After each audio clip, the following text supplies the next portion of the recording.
Hello everyone, this is Adriana Bagaso Lovers. I have a word for you guys that the Holy Spirit dropped on my spirit last July 15, 2026. This is God's Word Letter A. The title of this message is There's Nothing Wrong to Be Wealthy as long as Jesus is your only God and not your wealth.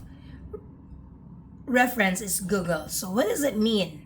According to Google, it means that money itself isn't sinful, but it becomes a spiritual danger when it replaces God as your ultimate source of security, identity, or purpose.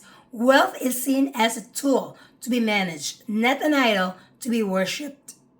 Again, wealth is seen as a tool to be managed, not an idol to be worshipped.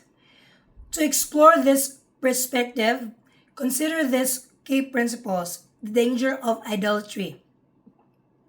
The Bible warns that where your treasure is, there your heart will be also.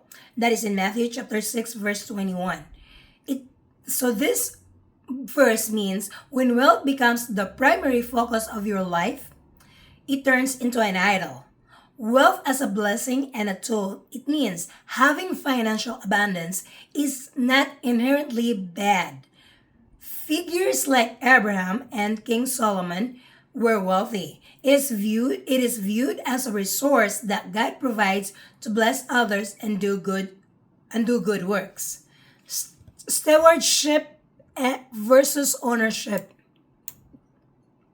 Stewardship versus ownership. Christians are taught to view themselves as stewards or managers of God's resources rather than owners, ensuring that their hope remains in God rather than the uncertainty of money.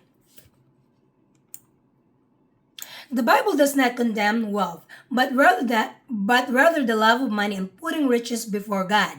The central message is that possessions must not become an idol, or our ultimate devotion belongs to Jesus alone. Key verses support this balance. Matthew chapter 6 verse 24, it says, "No one can serve two masters. Either you will hate the one and love the other, or you will be devoted to the one and despise the other. You cannot serve both God and money."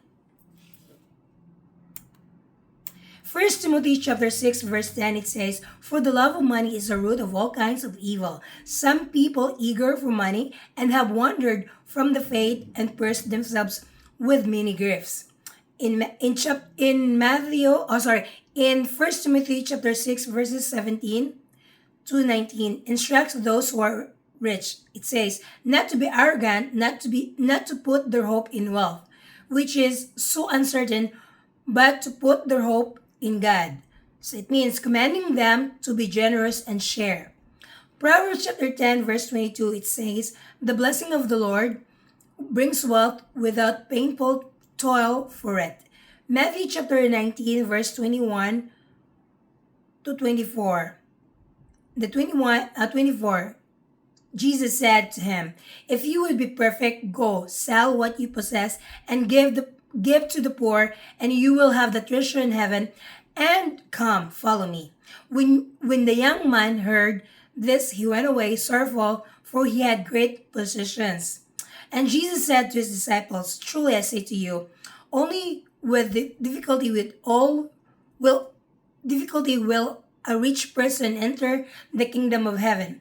Again, I tell you, it is easier for a camel to go through the eye of a needle than for a rich person to enter the kingdom of God." Highlights, okay, this is the end. Then this verse, guys, highlights the spiritual danger of wealth. When Jesus told the rich young ruler to sell his possessions, it was to test his heart, showing that Jesus must come before anything else. So I hope this message will encourage you all. You have a blessed day. Bye bye.